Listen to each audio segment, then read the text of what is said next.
Joliba jabrani flebo malikono malikokan ambi obela jedin fo ni ngo barkada ka beni bi alam sa do nyi e septembre ko lokli folore samba flani muga an fla amba fo ma ka dangana ka beni ni wati ni ko kuna fundi gefo la kali ka beni bi do nyi ami ofu danti fulimna bakur wawla anya munu soro bio bi talike e sorla no bi talike jamana yare ka fasiri sebena dongu do boli kon la ya dado fembe talike gelala mbe anga mumbe mubli batiku kufo mulu amon mi joni wakati na medina kura nango makafuku stade omnisport dala ali ya dado la ni Allah sonama wakati ni kunu kono la anasika dado la ko wala awi e sor ko fe ani bataki mu fe telike les ekuga bi bolla ali aka bakda du fembe telike francini e farafina jamana ni ñogonce mu telike accord la na ko bako accord secret tani kili ñogona mu sina jamana Afrique jamana ni France ni ñonche ku yalla malik klali de ko be senani wati na wa ale kon ñew bataki anyu bataki so ni Allah sona wati ni kun la ananda do wala ko fene wala awi o kofe ani le sort de Bamako fene soro ni sangani na le sort de Bamako ali talike akabi boli la femme talike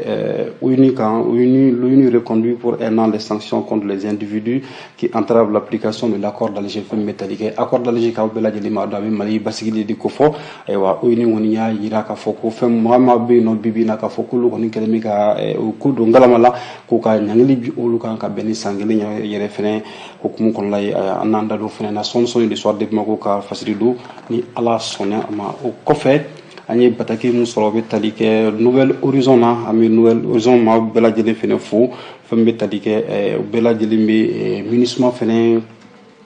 kuma bi métallique la MINUSMA constate une baisse de 42% du nombre de civils tués par rapport au premier trimestre 2022 métallique MINUSMA la le kuna jetim nalike ka fe kemek mesra la mam binani ni flan ngona e wa kon dangari kon karo la ka beni ami samuere kono o kalo saba folo kon la ni alama bashike ananda du fene na ko wala awi ni alaka je nouvelle horizon ko fe amina indépendant bi boli ko la ale tarike femme ni watina gouvernement kofo le gouvernement déplore un manque de sérieux et de rigueur dans l'exécution de la mission des experts femme tarike experts mumbe noiniga experts mumbe enferno ale ko ni nyang liberté ko lu ko sigare ni ala nanna kila janane ay fene ananda do fene na ko wala awi au kofe anya le sang de Bamako fene soro le sang de Bamako aleka bi bakuba bolula aya dam makashi ka beni fambe talihe anga conseil national du patronat du Mali ya takalaje kele babu kono abe wakati ni jambo ni sangani na ay ibamba Amadou Diadji rekana le kuni aywa o nyomo doy gelab kumboni Mamadou Sensen Koulibaly ni ñonche le l'unité syndicale est notre combat même si nous respectons la liberté syndicale. En effet, on ne peut pas vouloir rassembler et travailler uniquement avec une fraction du patronat. Donc ni Amadou Diadji ka krofoye ni ala na kira janana ananda do fena fambe talikale ko ngo ko ni be franga ngo ko fo aw ka jeka baraki ngo fe nga ka fo ko ka baraki ni matli nga kilnay ko te awa oluka fela ko ni ala sonna ma les sang de Bamako ananda do fena sangani kungulu ni konona la Mambre no amina le challenger fenena ale fenanga bi bolela ale fenaya dadu fambe talike journée internationale des victimes de disparition forcée fambe talike nyemaga dum kangene no ka beni mawi munu koni tanyana ka foku tunna tinto aywa munu ka tunni rek la jagway ma dama mani jawbe no ni ala na la kera jenana ananda do fene wala ananda do fenena ko fene wala aw bela jele namboro la facile laban obe talike ni sangani na le reflet d'Afrique avec au commerce les prix de produits subventionnés se stabilisent progressivement femme métallique angadung fona amorobe jo femme na kerengena la ko lu koni wakati ni wakati na produit subventionné na enfi no ko koni be ga sigi akijula dondoni amma foko tare ni ala na kira sona ma fena o fena ana o fene kuma la kali aw nyana sonsoni ni ne koni bakurba wi ananda do la sonsoni ni nyonche kasiga o la bakala mama dem ne foloni nouvelle horizon angoti ka foko ministre aywa ali ko ni jatibine ka fofo metalike ni yata gala je mo binani ni fla mo binani yani mɔgɔ maaw sigi kɛmɛ sarala ma 42 ɲɔgɔn na ko dangari kɛra olu kɔni ka hakɛw la fɛn bɛ tali kɛ fo ka t'u nu bunanu la o ye rapport ye MINUSMA ye rapport mun bɔ ka bɛn ni bi donya in ye ayiwa fasiri ye Nouvel Horizon fasiri ye n'i y'a ta k'a lajɛ ni sanga in na k'u ka fɔ ko dans le cadre de l'exécution de la résolution 2640 2022 du Conseil de sécurité des Nations Unies, la mission multidimensionnelle intégrée des Nations Unies pour la stabilisation du pays, MINUSMA, établit chaque trimestre une note sur la situation générale des droits de l'homme. Femme métallique, ou la la oui, la mun kɛ ka bɛn ni ka hakilinaw falen u y'a yira k'a fɔ ko dangari kɔni kɛra maa caman ka hakɛw la fo ka taa se olu ni bolu ma MINUSMA ka kumakan ye nin ye k'a fɔ fɛn min bɛ tali kɛ depuis utu ka daminɛ depuis mercredi n'o ye kunu ye uti kalo tile 31 awa MINUSMA kɔni y'a yira k'a fɔ fɛn min bɛ tali kɛ ale ka sɛgɛsɛgɛliw kɔnɔna la ayiwa a yirala k'a fɔ ko dankari kɛra maa caman ka hakɛw la n'o bɛ tali kɛ violation et atteinte du droit international des droits de l'homme na et violation du droit international humanitaire donc olu ka hakɛw kɔni dankari caman kɛra o la noti kelen in kɔnɔna la a yirala k'a fɔ ko k'a daminɛ avril kalo tile fɔlɔ fo ka taa se juin kalo tile 30 la ko fɛn bɛ tali kɛ an ka lakana la basigi kɔnɔna la k'a fɔ ko a kɔni ko gɛlɛyalen don jamana in kɔnɔ ka sababuya kɛ ayiwa baara dɔw bɛ yen nɔ fɛn bɛ ka kɛ région dɔ kɔnɔ n'an k'o ma ko Liptako Gourma gɛlɛya caman kɔni donna o baara ninnu kɔnɔna la nin ye fasiri ye Nouvel Horizon maaw ye mun sɔrɔ k'o di an ma fɛn min bɛ tali kɛ u ka rapport la mun bɛ bɔ kalo saba nin ye o fasiri ye an bɛ fasiri kɛbaga yɛrɛ fo ni ka barikada o kɔfɛ l'histoire de Bamako an ko ten k'a fɔ k'ale y'i da don kuma la bi mun bɛ tali kɛ sanction kan sanction min bɛ tali kɛ maa minnu kɛlen bɛ ka dankari kɛ fɛn bɛ tali kɛ accord d'Alger la ale kɔni y'a yira k'a fɔ ko ɲangili kɔni bin'olu kan ka ɲangili reconduit fɛnɛ ka alakuraya tuguni san kelen ɲɔgɔn na bɔɲɔgɔnko don ala n'i y'a ta k'a lajɛ Conseil de sécurité kɔni y'a jira uti kalo tile 31 san 2000 ani ka taa bila fo san 2023 la k'a fɔ ko sanction ninnu bɛna lakuraya n'o ko ma ko résolution 2374 2017 mun bɛ Mali kɔni kofɔ ayiwa ko a bɛna proroger fo ka taa bila septembre kalo tile 30 la san 2022 mun bɛ tali kɛ mandat ka groupe d'experts minnu kɔni ka baara kɔni bɛnnen don ni waleya ye n'i y'a ta k'a lajɛ ni yɛrɛ fasiri yɛrɛ kɔnɔna la yira k'a fɔ ko bɛɛ lajɛlen de bɛnna nin kan fɛn bɛ tali kɛ Conseil de sécurité des Nations Unies kan olu bɛɛ lajɛlen de nin ko in adopté n'an ko ma k'a fɔ ko adoption à l'unanimité résolution 2649 2022 mun b'a yira k'a fɔ ko sanction ninnu bɛ tali kɛ ɲangiliw kan ko ɲangili ninnu kɔnɔna k'u na lakuraya fo ka taa se maaw ma k'u ka mun bɛ tali kɛ déplacement kan n'an ko ma ko voyage k'u ka voyage kɔni sɔnsɔrɔ fɛn bɛ tali k'u ka musakakow fɛnɛ na u ka wari minnu b'u bolo bangew la yɔrɔ la donc k'a fɔ k'u na olu fɛnɛ bɛɛ lajɛlen k'olu bɛɛ lajɛlen ɲɔngiri ni sanga in na yalasa mun bɛ ka nin waleya jugu ninnu ta ka ɲɛsin ayiwa fɛn bɛ tali kɛ accord d'Alger yɛrɛ tapɔtɔli kan k'a fɔ k'u k'a dɔn k'a fɔ k'u bɛ waleya mun na ko waleya ɲuman tɛ wa maa o maa dun fɛnɛ n'i y'a jira k'a fɔ ko i bɛna dankari kɛ nin ko ɲɔgɔnna ninnu na k'a fɔ k'u bɛna ayiwa e fɛnɛ k'a yirala k'a fɔ ko fanga bɛ yen nɔ mun fɛnɛ bɛ se ka dansigi kow la n'i y'a ta k'a lajɛ l'histoire de Bamako ale ka fasiri ye an ye mun sɔrɔ k'o di aw ma bi n'an bɔra l'histoire de Bamako la nin sanga nin na an bɛna ECHO la n'an ko ma ko welewele an ko k'a fɔ fɛn bɛ tali kɛ accord secret la accord secret bɛ tali kɛ mun kan bɛnkan minnu ma ladɔnniya kosɛbɛ Faransi ni jamana Afiriki jamana caman ani ɲɔgɔn cɛ Mali tilali ko yala o kuma de bɛ yen nɔ wa donc nin ye fasiri ye ECHO kɔni ye mun danganamaya a ka bi bɔli la sɔni an k'o la walawala an ye mun fɔ ka da o kan a y'a ye k'a fɔ ko an ka minisiri mun bɛ tali kɛ Abdoulaye Diop kan n'a bɛ Mali ni jamana tɔw kɔni kuma ɲɔgɔnya ko fɔ ale bataki bila ka taa Nations Unies na wɛrɛ b'a kalama depuis ni dɔgɔkun jan tɛmɛnen na k'a yira k'a fɔ ko ayiwa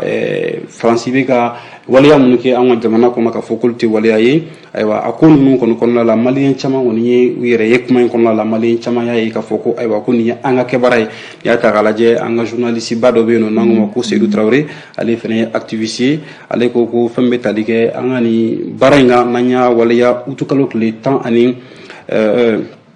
kɔnɔna la ni Abdoulaye Diop yɛrɛ ye bulon bila k'a la k'a yira k'a fɔ ko Faransi bɛ ka baara min kɛ k'a fɔ ko an ma jɛn n'a ye bi wa a b'a ɲini fɛn bɛ tali kɛ Conseil de sécurité des Nations Unies fɛ u ka sigi joona joona yalasa ka Faransi fɛnɛ sigi joona yalasa u bɛ ka waleya jugu min ta ka Mali sɛgɛrɛ waleya jugu in ka se ka dabila cogoya min na Mamadou Mbotimbe ale yɛrɛ ye agent de sécurité kɔrɔ dɔn ale fɛnɛ ko fɛn bɛ tali kɛ ni waleya in kan a t'a dɔn mun na Nations Unies kɛlen bɛ ka nin ko in kɔni bila ka sumaya k'a sɔrɔ a ma sigili kɛ ka joona joona sabula Mali y'a ɲini k'a fɔ ko ayiwa bin kɛra ale kan wa a bɛ ɲini k'a bila ka hakɛ kɔnɔna la ka Faransi ɲangi n'i y'a ta k'a lajɛ n'i ye Laginɛ jamana kuntigi kɔrɔ lajɛ n'o bɛ tali kɛ Ahmed Sékou Touré kan ale fɛnɛ kun ye ayiwa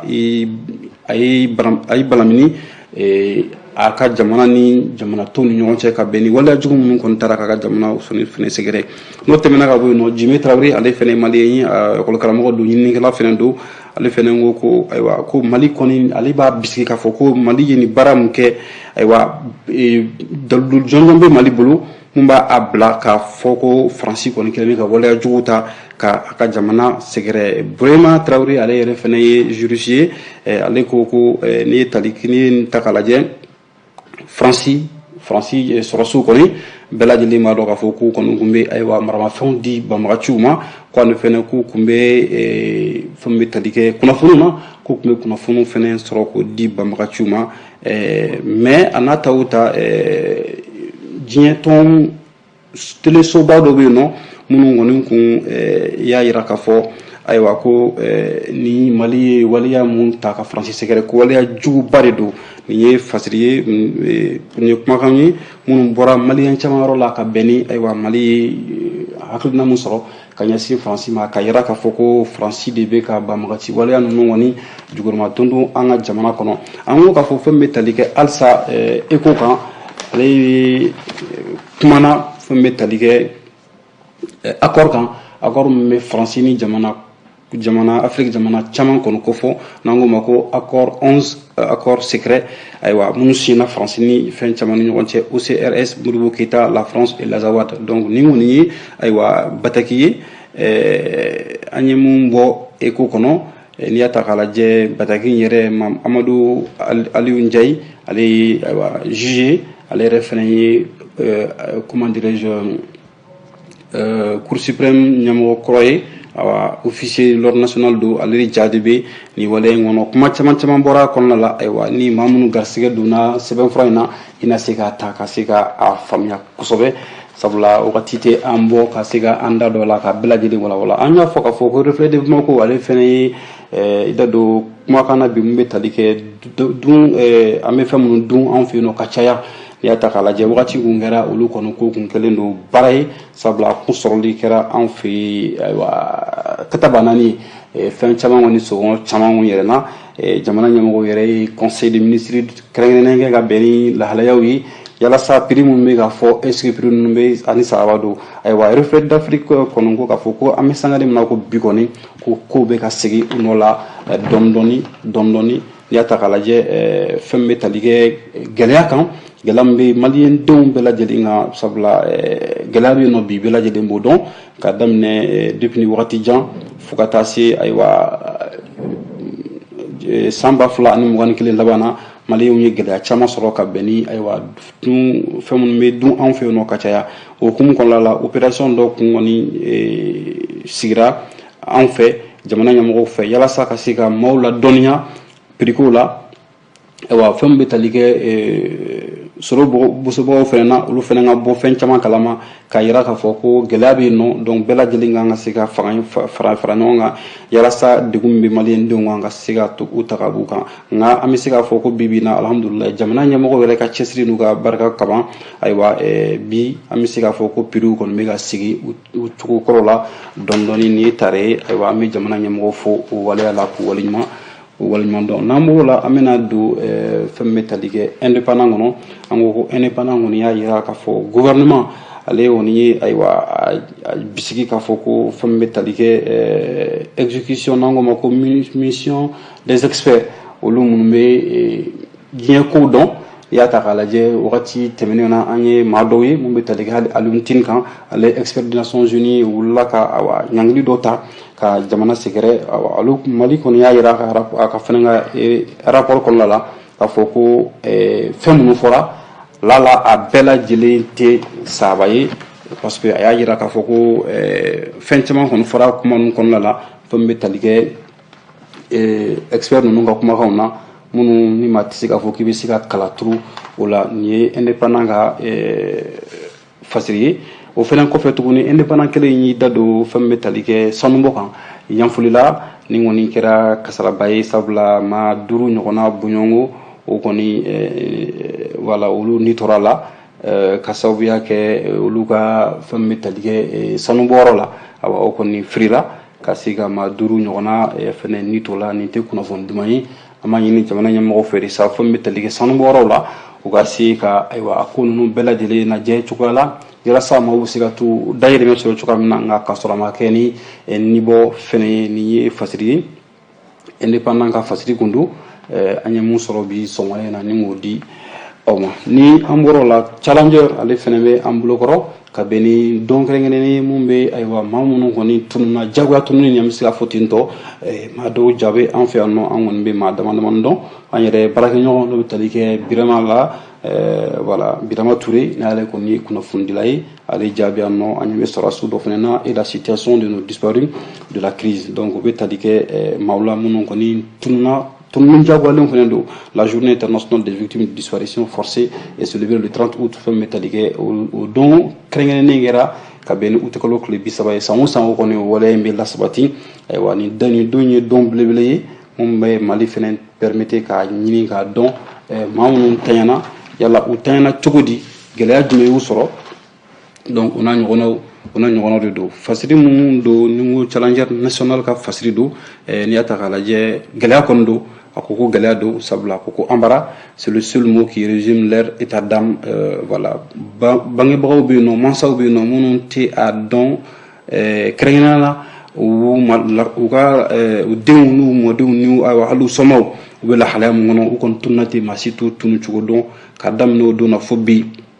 kunnafoni jɔnjɔn ma sɔrɔ ayiwa ka bɛn ni ninnu maa ninnu ka tunu ye o hukumu kɔnɔna la journée internationale des victimes de disparition forcée ale kɔni bɛ laɲɛnamaya jamana fantan naani bɛɛ la diɲɛ fantan naani bɛɛ lajɛlen na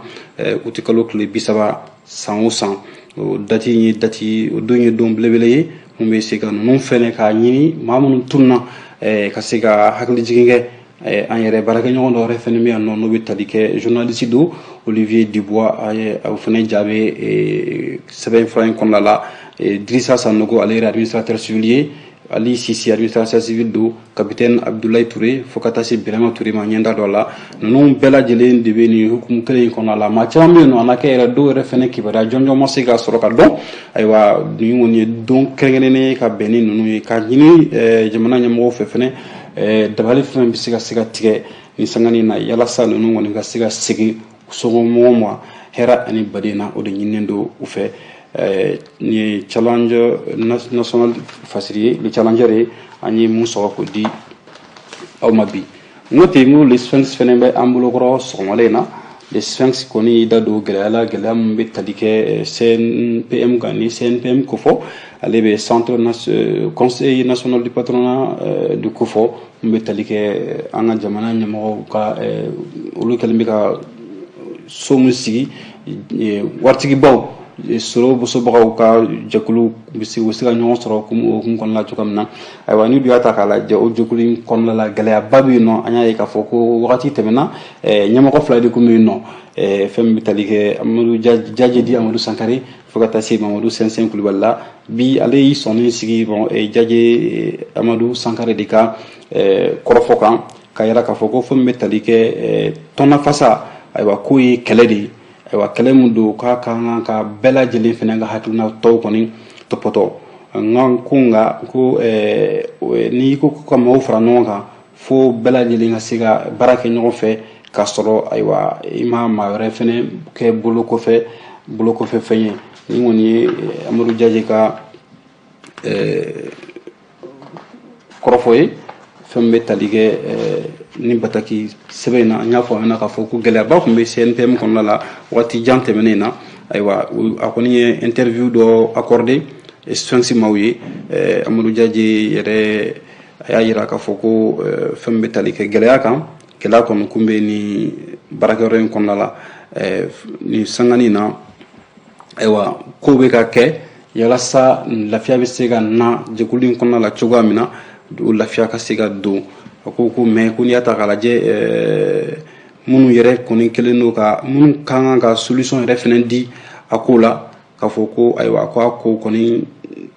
gɛlɛyalen don hali olu yɛrɛ fana yɔrɔ la ayiwa Amadu Jaje ka kɔrɔfɔ in ni Sphinx maaw ka kuma in a kuma ji janyalen don ka sababuya kɛ fɛn bɛ tali kɛ lutte syndicale de kɔni don an m'o dɔn ayiwa a ko unité syndicale n'u bɛ tali kɛ jɛkulu ka kelenya k'a fɔ ko kɔni ye kɛlɛ ye kɛlɛ mun kan ka kɛ ayiwa kɛlɛ in kɔni bɛ kɛ ka bɛn ni bɛɛ lajɛlen ka hakilinaw fana sabatili ye nin ye Amadu Jaje di Amadu Sankare ale ka fasiri ye mun sɔrɔla ka di aw ma n'o bɔra yen nɔ an y'a fɔ ɲɛna ko fɛn bɛ tali kɛ ESOR kan n'ale yɛrɛ jamana ka sɛbɛn ye don o don bɔli kɔnɔna la ka bɛn ni bi septembre kalo tile fɔlɔ ye ale ye gɛlɛya damadamani ta mun bɛ tali kɛ siraba ko kan fɛn min bɛ sangani na mobilibatigiw minnu bɛ jɔ n'a y'a ta k'a lajɛ Omnisport n'o ye Bamakɔkaw fɛ yen stade ba min bɛ yen n'a tɔgɔ dalen don Modibo Keyita la ayiwa ko mobiliba caman de bɛ jɔ nin yɔrɔ in na o ye gɛlɛya caman de ka ɲɛsin ayiwa minnu bɛ baara kɛ a yɔrɔ ninnu na o hukumu kɔnɔna la a y'a fɔ an ɲɛna n'i yɛrɛ Omnisport ta k'a lajɛ ayiwa ko Omnisport yɛrɛ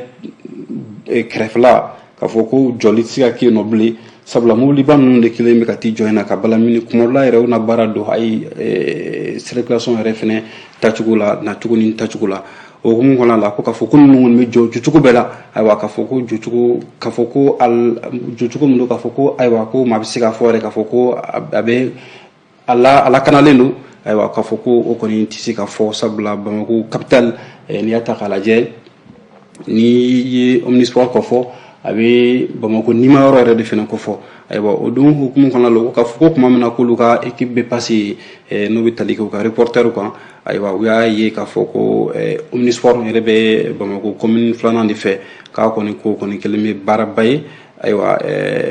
fɛn dɔ bɛ yen nɔ fɛn min kɔni maa bɛ se k'a fɔ ko gɛlɛyaba bɛ yen nɔ ka sababuya kɛ mobilibatigi ninnu ka jɔli u ka jɔli ninnu kɔni kelen bɛ ka kɛ baaraba ye bi mobili ninnu yɛrɛ caman ye remorque wele remorque minnu bɛ jɔ fan fila bɛɛ lajɛlen fɛ awa ko kumadɔlama yɛrɛ fɛnɛ bɛ sira yɛrɛ datugu maaw la aw dun y'a dɔn k'a fɔ ko yɔrɔ in fɛnɛ Sugunikura Bamakɔ bɛɛ bɛ Sugunikura in yɔrɔ dɔn maa caman de bɛ taa yen nɔ ka t'u ka sanu kɛ yen nɔ kuma caman ayiwa sira in kɔni gɛlɛyaba bɛ a yɔrɔ in na ayiwa mobili ninnu caman bɛ yen nɔ mobili ninnu ye mobili sumalenw de minnu bɛ na ni minɛnw ye ka bɔ Maroc n'a ɲɔgɔnnaw la yalasa ka se ka Sugunikura yɛrɛ manangu ma ko marché du Médine ka se ka o kɔni sabati ka se ka fɛn bɛ tali kɛ dunfɛnw na an ka firiw ni légumes na ka se k'u bila yen nɔ pomme de terre ni fɛn caman caman bɛ sɔrɔ o la ni fraise ninnu bɛ sɔrɔ o kɔnɔna la nka ko yɔrɔ in kɔni ko maa caman kɔni fɛnɛ bɛ yen nɔ n'i y'a ta k'a lajɛ gɛlɛyaba bɛ ayiwa a baarayɔrɔ la fɛn bɛ tali kɛ feerekɛlamisɛnninw fɛnɛ na olu fɛnɛ kɔni bɛ ɲɔgɔn sama sama na a yɔrɔw la ayiwa puspusitigiw fɛnɛ bɛ don mɔgɔw ni ɲɔgɔn cɛ a yɔrɔ min na yen nɔ ayiwa a don gɛlɛyaba bɛ yɔrɔ in na sabula mobiliw jɔli ko tɛ nka a joli ko ɲuman de ko don yɔrɔ in fɛnɛ n'i y'a ta k'a lajɛ ɲumanton dɔ fɛnɛ bɛ yen nɔ mun fɛnɛ kɛlen bɛ ka ayiwa baara fɛnɛ kɔni gɛlɛyaba don o baara kɔnɔna la o fasiri kelen in kɔnɔna la n'o bɛ tali kɛ ayiwa halisa lisɔr kan ale y'i da don katikaw fɛnɛ fɛ yen nɔ a ko katikaw yɛrɛ fɛnɛ fɛ yen nɔ n'i y'a ta k'a lajɛ circulation kɔni a kun kɛlen bɛ baara ye tile 2 hukumu kɔnɔna la sabula camion dɔw kɔni ye accident dɔw kɔni kɛ minnu kɔni ye siraw gɛlɛya don tagani ka seginw na nka bibi na a ka ca ala fɛ o ko ninnu kɔni caman bɛ yen nɔ a sera ka sabati a ko depuis ni tɛnɛn tɛmɛnen ko kati sira kɔni ka tɛmɛ ni samɛ ye ayiwa ko o yɔrɔ in kɔni kun bulokelen don ka sababuya kɛ camion bɛn dɔw kɔni kun kɛlen bɛ ka don ɲɔgɔn na yen nɔ o kɛra su yɛrɛ dugutila fɛ ka kɛ sibiri ka taa don kari kɔnɔna la ko kɔni kɛra baaraba ye kati sanafarakaw fɛ yen nɔ ayiwa o hukumu kɔnɔna la tɛnɛn fɛn bɛ tali kɛ tagani ka segin na gɛlɛyaba donna o tagani ka segin fɛnɛ na ka sababuya kɛ nin waleya nka an ka finitigilamɔgɔw n'u bɛ polisilakaw kɔfɔ olu kɔni wulikajɔ sabati yalasa maaw ka se ka taga ani ka segin ka se ka sabati cogoya min na k'a sɔrɔ a ma kɛ gɛlɛya ye nka i k'a dɔn k'a fɔ ko ayiwa circulation kɔni o kɔni kun bulokɛra ka bɛn ni tile 2 ɲɔgɔnna bɔɲɔgɔnko ye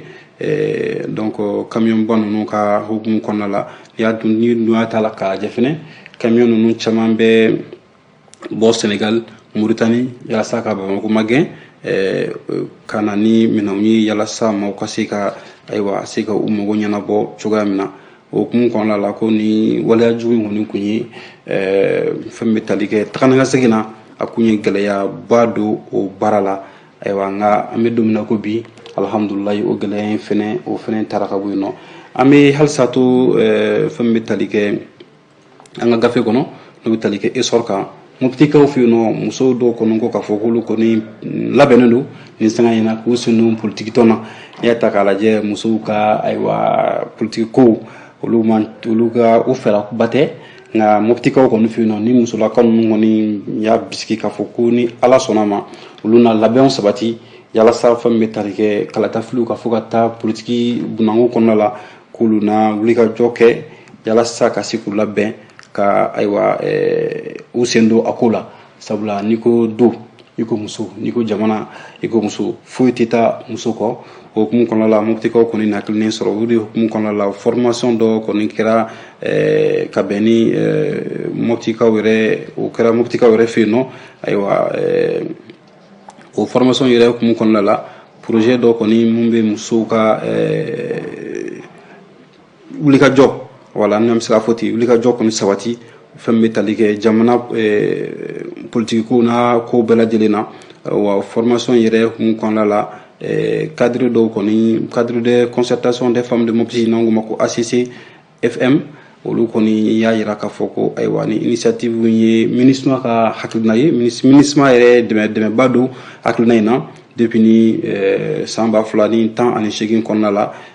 o hukumu kɔnɔna la u y'a jira fɛn bɛ tali kɛ Bouchera Mayiga kan n'ale yɛrɛ membre de l'Union des femmes pour la paix et le vivre ensemble de la région de Mopti ale ko k'a fɔ ko ni hakilina in ko ayiwa ko a bɛ a kun bɔ projet in yɛrɛ n'o projet mun don projet ɲɛnama de don ayiwa ka fɛn bɛ tali kɛ n'an ko musow ka article min fɛnɛ bɛ yen nɔ article 052 n'i y'a ta k'a lajɛ a yira la k'a fɔ ko ni article 052 musolakaw kan ka ye ni ye cɛw sigiyɔrɔma 3-4 u kan ka di musow ma donc 30% n'a ma fili article 052 a b'o de kofɔ donc cɛw bɛ yɔrɔ o yɔrɔ la musow fɛnɛ kan ka ye o la sabula an ye ɲɔgɔn dafalan de an tɛ se ka taa ni ka ɲɔgɔn to ayiwa ni kɔni ye n y'a fɔ cogoya min na MINUSMA kɔni ye dɛmɛba kɛ ka ɲɛsin fɛn bɛ tali kɛ ni waleya in ma hakilina in na mun bɛ tali kɛ musow k'u sen don politiki ko la sabula o fɛnɛ jɔyɔrɔ ka bon a ko la an bɛ fasiri yɛrɛ kuncɛ ni fɛn min ye Sikasokaw fɛ yen nɔ l'état végétatif des cultures très satisfaisant fɛn bɛ tali kɛ ayiwa n'i y'a ta k'a lajɛ ɲinan sɛnɛ hukumu kɔnɔna la ko hectare caman kɔni hectare ba caman mun kɔni ka bɛn ni ɲɔ ni malo a n'a ɲɔgɔnna caman fɛn bɛ tali kɛ hali fini kan ayiwa ko olu baaraw kɔni na don ba la fɛn bɛ tali kɛ taux d'élection kan k'o kɔni bɛ taa fo kɛmɛ sarala 96 ana kunkan fɛ ni kɔni waliya in kɛra Sikaso kaw fɛ yen fo min bɛ tali kɛ état végétatif la ka se ka ayiwa sɛnɛ fɛnɛ don ba la fɛn min bɛ tali kɛ an ka dunfɛnw na surtout an mago bɛ jɔ mun na kɛrɛnkɛrɛnnen la Sikasokaw kɔni y'a jira k'a fɔ ko a bɛ daga min kɔnɔ nin wagati in na ko a bɛ se ka ma hakilisigi kun bɔ ayiwa k'a fɔ ko n'i y'a ta k'a lajɛ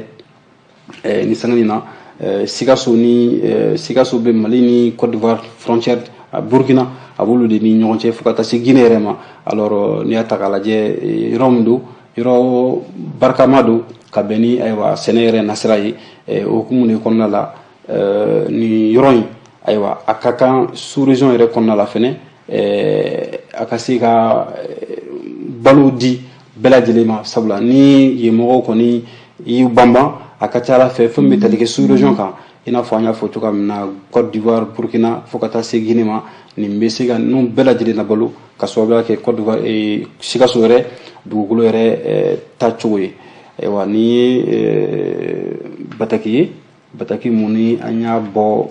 fɛn min bɛ tali kɛ sɔgɔmada in na l'essor kɔnɔ